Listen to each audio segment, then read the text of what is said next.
मेरा challenge FIA को कि वो कंट्री हेड के होने के हवाले से कोई एक एविडेंस लेकर आए। सुना है अंदर छितर बोला भी हुआ है, बिठाया गया जमीन के ऊपर कान फाड़ डक्की को। उन्होंने अपने 2 मोबाइल फ़ोन, अपना लैपटॉप, अपने पासवर्ड, सारी चीज़ें एफआईए के हवाले कर दी। हम लोग शायद बाय करने जा रहे हैं ड्रीम होम। पाकिस्तान के नंबर 1 इन्फ्लुएंसर सादुर रहमान उर्फ डक्की भाई को गिरफ्तार कर लिया गया है। उन्होंने विदाउट एनी लॉफुल जस्टिफिकेशन इतना बड़ा स्टेटमेंट दे दिया कि डक्की भाई जो हैं वो इस कंपनी के मैनेजर हैं, कंट्री हेड हैं। इसमें यह भी कहा जा रहा है कि इन पे काफ़ी तशद्दुद किया गया और इन्होंने बहुत सी ऐसी बातों का इकरार किया जो शायद एफआईए साइबर क्राइम के ऑफिसर भी नहीं जानते थे। अभी तक एफआईए की फाइल के ऊपर वहाँ पे डायरेक्टर शेख साहब मौजूद थे अदालत में, वो किसी एक क्वेश्चन पे अदालत को सेटिस्फाई नहीं कर सके। इस एप्लीकेशन, इस नेटवर्क के साथ उनका किसी किस्म का कोई ताल्लुक नहीं है। वीडियो को न्यूज़ करने से पहले तुम लोग को एक प्लेटफॉर्म के बारे में बता दूं जो कि है 1xbet। $300-400 तो मामूल के मुताबिक वो एक वीडियो से कमा रहे हैं, तो उससे क्या जरूरत पड़ी कि जुए की ऐप नौजवानों के सामने मुतारिफ करवाने की? क्या ये लालच नहीं थी? उनको इस चीज़ का इल्म नहीं था। क्या सरासर इन्हें पता नहीं था कि अगर मैं 50 लाख रुपए ले रहा हूँ तो इसमें कोई गलत चीज़ ही है? आप कानून नहीं जानते, ये कोई जस्टिफिकेशन नहीं है।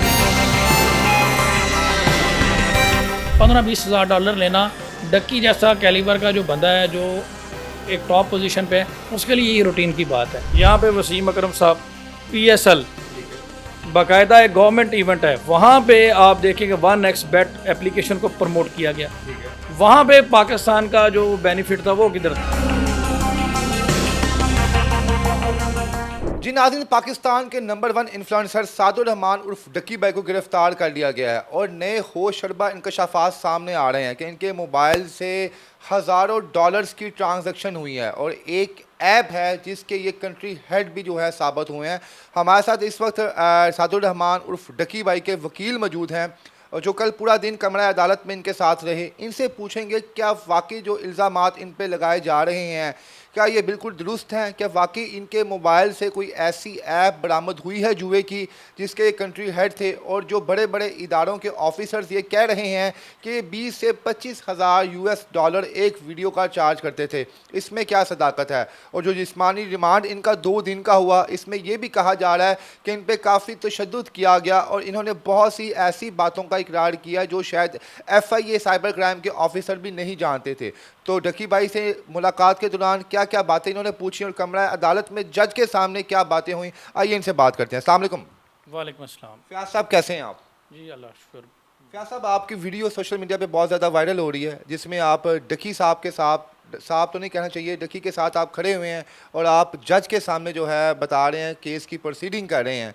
मुझे ये बताएं कि सबसे पहले क्या डक्की गिल्टी करार पाया कि उसके मोबाइल से कुछ ऐसी ऐप्स निकली हैं जिस पे बाकायदा जुआ चलता था और इंडिया और साउथ अफ्रीका और बड़े बड़े मुल्क के जुआरी इनसे राब्ते में थे? बहुत शुक्रिया आपका। सबसे पहले तो मैं एक चीज़ क्लियर कर दूं कि इसमें जो ऑफिशियल उनके वकील हैं वो अब्दुर्रहमान रांझा साहब हैं, ठीक हो गया, जो कि vice president Lahore high court हैं। मैं उनकी टीम का एक हिस्सा हूँ। यानी आप उस पूरे केस में आपका हिस्सा है? ठीक है जी, मैं उनकी टीम, लीगल टीम का हिस्सा हूँ। मैं उनके साथ अदालत में मौजूद हुआ था, पेश हुआ था, जिसमें वो भी मौजूद थे। डक्की भाई के साथ मेरी काफ़ी ज़्यादा डिस्कशन हुई, उनकी फैमिली के साथ भी, उनकी वाइफ के साथ भी, उनकी मदर के साथ भी। तो जब मैंने उनसे पूछा तो उन्होंने कहा कि वो एक सोशल मीडिया इन्फ्लुएंसर हैं, मुख्तलिफ ब्रांड्स की वो प्रमोशन करते हैं और उन्होंने कहा कि इस एप्लीकेशन, इस नेटवर्क के साथ उनका किसी किस्म का कोई ताल्लुक नहीं है। कुछ लोग होते हैं जो सोशल मीडिया इन्फ्लुएंसर को लेकर आते हैं कि हमने ये प्रमोशन करवानी है, एज यूजुअल रूटीन में उनको डील किया और इन एप्लीकेशन के हवाले से उन्होंने जिस प्रमोट करने की हद तक उनका है। अच्छा फयाज साहब, उस वक्त आपने बीइंग लॉयर बन के उनकी बातें सुनी या बीइंग पाकिस्तानी बन के भी कोई सवाल उनसे पूछे? एक वो शख्स जो अपनी एक वीडियो से कमो बेश $1000 कमाता है, अगर आप कम लेके आए तो $300-400 तो मामूल के मुताबिक वो एक वीडियो से कमा रहे हैं। फिर एक ऐसा शख्स जो हक हलाल का भी अगर आप ना कहें अपनी व्लॉगिंग बना के ही तकरीबन कोई 70-80 लाख रुपए कमा रहा है, तो उससे क्या ज़रूरत पड़ी कि जुए की ऐप नौजवानों के सामने मुतारिफ करवाने की? क्या ये लालच नहीं थी? देखें, इसमें 2 तरह की चीज़ें हैं। जो कोई भी क्राइम है ना, देखें, मैं बतौर पाकिस्तान, हमारे लिए सबसे पहले वकील होना तो एक बात की बात है, कोई भी क्राइम है ना, उसमें क्रिमिनल इंटेंशन का, मेलाफाइड इंटेंशन का होना बहुत ज़रूरी है। अगर तो डक्की की ये इंटेंशन थी कि वो इस पर गैम्बलिंग से मनी ग्रैब करे, नौजवान नस्ल को ख़राब करे, उनके साथ स्कैम करे, तो फिर तो इसको बिल्कुल स्पेयर नहीं करना चाहिए। लेकिन जो मेरी डिस्कशन उसके साथ हुई है, उन्होंने कहा कि उनको इस चीज़ का इल्म नहीं था, उन्होंने जस्ट इसको सोशल मीडिया इन्फ्लुएंसर के तौर पर प्रमोट किया। इन एप्लीकेशन के ना ही वो कंट्री हेड है, ना ही इनके साथ उनका किसी का एग्रीमेंट कितना है। एक्सपीरियंस है आपका? मेरा कोई 10-12 साल का एक्सपीरियंस है। इन 12 सालों में कभी किसी मुलज़म ने कहा है अपने मुंह से कि मैंने चोरी नहीं की, मैंने कोई मनशियात नहीं बेची? वो तो अपने आप को आपके सामने क्लियर ही करेगा ना कि मैंने कुछ नहीं किया। मेन स्ट्रीम पेपर चैनल्स पे इनके पेपर चले हैं, बड़े बड़े इदारों के ऑफिसर्स ने कहा है कि जनाब ये कंट्री हेड निकले हैं, इनके मोबाइल से ऐप्स निकली हैं, सब कुछ निकला है। तो क्या समझते हैं कि एक शख्स से ज़ाती अना के बिना पर ये तमाम इदारे झूठ क्यों बोलेंगे? देखें, पाकिस्तान का कानून ये है कि जब तक किसी मुल्ज़म का जुर्म साबित ना हो जाए ना, तब तक वो बेगुनाह है। लेकिन अनफॉर्चुनेटली यहाँ पे एक ऑथोराइज्ड पर्सन, डायरेक्टर एफआई अगर ये बात कर रहा है कि जनाब ये मनी लॉन्ड्रिंग में इन्वॉल्व है, ये उसने कुछ देखा है तो सर वो बात कर रहे हैं ना, वो कैसे किसी को डिफेम क्यों कर सकते हैं? वो एविडेंस किधर है, वो लेकर आए। अभी तक एफआईए की फाइल के ऊपर वहाँ पे डायरेक्टर शेख साहब मौजूद थे अदालत में, वो किसी एक क्वेश्चन पे अदालत को सेटिस्फाई नहीं कर सके। लेकिन प्रोग्राम्स में तो हमें नजर आ रहे हैं वो बड़ा। सर ये बात मेरा चैलेंज है एफआईए को कि वो कंट्री हेड के होने के हवाले से कोई एक एविडेंस लेकर आए। उन्होंने विदाउट एनी लॉफुल जस्टिफिकेशन इतना बड़ा स्टेटमेंट दे दिया कि डकी भाई जो हैं वो इस कंपनी के मैनेजर हैं, कंट्री हेड हैं। इस हवाले से वो कोई एक एविडेंस सामने लेकर, सब झूठ पे अपनी बात मिलाई जा रही है। सर देखें, प्रमोशन की हद तक झूठ नहीं है सर, प्रमोशन की हद तक कुछ मामला हैं, लेकिन उसको इस तरह से रंग दे देना कि वो उसके कंट्री हेड हैं, ये कोई। अच्छा, तो ये जो कहा जा रहा है 10 से 15,000 US डॉलर एक वीडियो के चार्ज किए गए हैं, इसमें कितनी सदाकत है? क्योंकि आप मिले हैं डक्की से, आपने पूछा भी होगा। देखें ये तो जिस तरह का डक्की का नाम है, कोई भी शख्स प्रमोशन करवाएगा तो डेफिनेटली वो उनका नेचर ऑफ जॉब है, उन्होंने वो चार्ज उसके लिए करना ही करना है। और वो डिपेंड करता है, वो कम भी हो सकते हैं, ज़्यादा भी हो सकते हैं। इस हवाले से तो वही बेहतर बता सकते हैं। चार्ज हुए हैं पैसे ठीक ठाक? डेफिनेटली वो चार्ज। अभी आपने बड़ी खूबसूरत बात कही कि इसमें ये देखा जाता है कि जो पैसे किस नीयत से लिए गए और उसमें क्या चीज़ शो ऑफ करवाई गई। तो आप समझते नहीं है जो बंदा 15,000 US डॉलर ले रहा है, जो कमोबेश पाकिस्तानी 50-55 लाख रुपए बनता है एक वीडियो का, और कम से कम 15-20 वीडियोज़ जो हैं वो इन्होंने जो हैं बाकायदा तौर पर अपने प्लेटफॉर्म पर नशर भी किए हैं।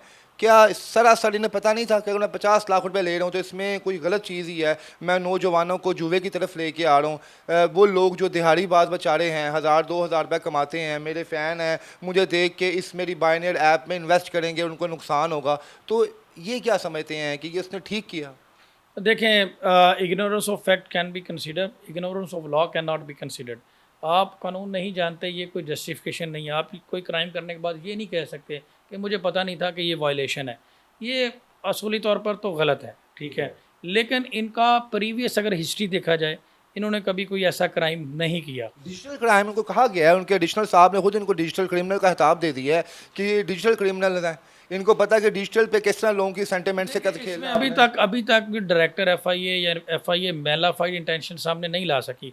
15-20 हज़ार डॉलर लेना, डक्की जैसा कैलिबर का जो बंदा है, जो एक टॉप पोजीशन पे है, उसके लिए ये रूटीन की बात है। ये आप और मेरे लिए बड़ी अमाउंट है। वो किसी भी वीडियो की प्रमोशन करते हैं या किसी कंपनी करते हैं तो उनके ये रूटीन की बात है, ये कोई बड़ी बात नहीं है। जी नाज़रीन, बिल्कुल यहाँ पे फ़याज़ अहमद साहब ने बिल्कुल दुरुस्त फरमाया। वो शख्स जो कोई भी इन्फ्लुएंसर है, उनके लिए कोई मैटर नहीं करता कि आपकी स्टेट दाव पे लगी हुई है, नौजवानों की जो है करैक्टर जो है उनका करियर दाव पे लगा हुआ है। तो ये हम जैसे या फ़याज़ साहब जैसे लोग ही सोचते हैं कि हमारे कुछ लफ्ज़ अदा करने से किसी का करियर जो है ख़त्म ना हो जाए, बट इन यूट्यूबर्स को कोई फ़र्क नहीं पड़ता। अच्छा रामे साहब, जी ऐसी बात नहीं है। देखें, यहाँ पे वसीम अकरम साहब PSL, ठीक है, बाकायदा एक गवर्नमेंट इवेंट है, वहाँ पे आप देखेंगे 1xBet एप्लीकेशन को प्रमोट किया गया। ठीक है, वहाँ पे पाकिस्तान का जो बेनिफिट था वो किधर था? तो अब यहाँ पे आप देखें, अगर आप पाकिस्तान से मोहब्बत करते हैं, अल्लाह सुजल ने आपको ताकत दी है, इल्म दी है, तो आप उन पे एक्शन लेना। हमें तो इस चीज़ का नहीं पता था। हम डिमांड करते हैं कि PSL में जो 1xBet ऐप को प्रमोट किया गया था, आप उनके अगेंस्ट भी एक्शन लें। आपने एक शख्स के लिए सारे कानून वाजा कर दिए हैं, उसको कटरे में ला के खड़ा कर दिया है। जहाँ पे आपकी गवर्नमेंट उसको प्रमोट करते हैं वहाँ पे FIA खामोश है। अच्छा, क्या ये डिस्क्रिमिनेशन नहीं है? गलत है जनाब। जो शख्स यहाँ पे सिंगल पैनी का भी जुआ लगा रहा है या लोगों को प्रमोट कर रहा है, उसे आप गिरफ्तार करें। वो चाहे वसीम अकरम है, चाहे वो डकी है, या चाहे कोई तीसरा शख्स कोई भी हो रहा, हम किसी के लिए यहाँ पे फेवर नहीं मांगेंगे। अच्छा रामे साहब, सुना है अंदर छितर बोला भी हुआ है, बिठाया गया ज़मीन के ऊपर कानब हाट डकी को, इसमें कितनी सदाकत है? देखें, उसने कोई किसी घर से कोई रॉबरी नहीं की, ना किसी को कोई डकैती की है, ना किसी रॉबरी कहते किसे हैं? पॉइंट पे लूटना किसी को, ये रॉबरी होती है। आप किसी के सेंटामेंट्स को आप लोग काला जादू करके आपसे पैसे निकलवा लेते हैं, तो भी रॉबरी में ही आता है। देखें, काला जादू के हवाले से ये होता है, उन्होंने किसी को डिसीव नहीं किया। जो आप कह रहे हैं ना काला जादू करके, इसका मतलब ये होता है कि मिस रिप्रेजेंट करके किसी से कोई रकम निकलवा लेना। उन्होंने किसी से ऐसा नहीं, किसी प्राइवेट बंदे से पैसे नहीं लिए, उन्होंने एक कंपनी। यहाँ पर देखें, अगर हम लोग अपने सियासतदानों को मानते हैं, मरियम नवाज़ साहबा के लाखों करोड़ों चाहने वाले हैं, शहबाज शरीफ साहब के, इमरान खान साहब के करोड़ों चाहने वाले हैं। आज खान साहब खड़े होकर कहते हैं जनाब जी मेरे चाहने वालों ये ऐप डाउनलोड कर लो आप, हम वो ऐप डाउनलोड कर लेते हैं। हम उस ऐप को डाउनलोड करके खान साहब की मोहब्बत में 1000 रुपया भी एक शख्स अगर लगाता है वो हार जाता है, तो 1000 या 2000 या 5000 करोड़ का नुकसान होता है। इट मीन्स खान साहब ने हमारी सेंटिमेंट के साथ खेला, मरियम साहबा ने खेला। तो क्या यहाँ पर डकी ने सेंटिमेंट्स के साथ नहीं खेला? इसे पता नहीं था कि इस ऐप पे गरीब बच्चों का, बेरोजगारों का पैसा ज़ाया होगा? आप कह रहे हैं इसने कोई क्राइम नहीं किया? नहीं, देखें, ये जो चीज़ है ना, ये है एविडेंस का मैटर। ये जब ट्रायल चलेगा, इन्वेस्टिगेट होंगी चीज़ें, एविडेंस आएंगे, अगर एफआईए इस हवाले से कोई एविडेंस लेकर आता है तो फिर आप गिल्टी क्यों? ये तब देखा जा सकता है, इस स्टेज पे नहीं देखा सिर्फ तो भाई आप बताए नहीं, आपने बात गोलमोल कर दिया, मेरा भी सवाल भूल गए हो। कान शान पकड़ाए गए हैं डकी के अंदर? नहीं, बिल्कुल ऐसा नहीं है। देखें, मैंने वही आपको बात की, कान तो तब पकड़ाए जाते हैं कि वो अगर वो कंप्रोमाइज़ ना करते, वो कोऑपरेट ना करते उनके साथ, इन्वेस्टिगेशन टीम के साथ। कोऑपरेट अगर किया है तो जिस्मानी रिमांड को तस्वीर क्यों मिली है? अगर कोऑपरेट किया होता तो छोड़ देते उसको, देखते जो भी चीज़ थी निकाल लेते। देखें, अभी आपने कहा कि ये डिजिटल क्राइम है। उन्होंने अपने 2 मोबाइल फ़ोन, अपना लैपटॉप, अपने पासवर्ड, सारी चीज़ें एफआईए के हवाले कर दी हैं। अब ये 4 दिन का फर्दर रिमांड हमारी नज़र में नहीं बनता था, ठीक है, लेकिन एफआईए आपका तो क्लाइंट है ना, वो आपकी नज़र में तो गिरफ्तारी भी नहीं बनती। नहीं, इससे कोई भी वकील जो लीगल माइंड रखता है वो ये बात करेगा कि 4 डेज का रिमांड का देखें एक तरीकाकार होता है, आपने फॉर व्हाट पर्पज लेना है। चलें, आप बताएं कि किस तरह का प्रोटोकॉल अंदर मिला होगा। मैं डकी की बात नहीं कर रहा, इस किस्म का अगर मैं गिरफ्तार हुए तो इस किस्म के केस में, तो मुझे अंदर क्या प्रोटोकॉल मिलेगा? देखें, ये सारा जो है ना वो डिजिटल बेस्ड चीज़ें हैं। इस हवाले से उन्होंने यही इन्वेस्टिगेट आपसे करना है, चीज़ों को फ्रांजिक करवाना है, आपसे मोबाइल फ़ोन वगैरह कब से लेने हैं।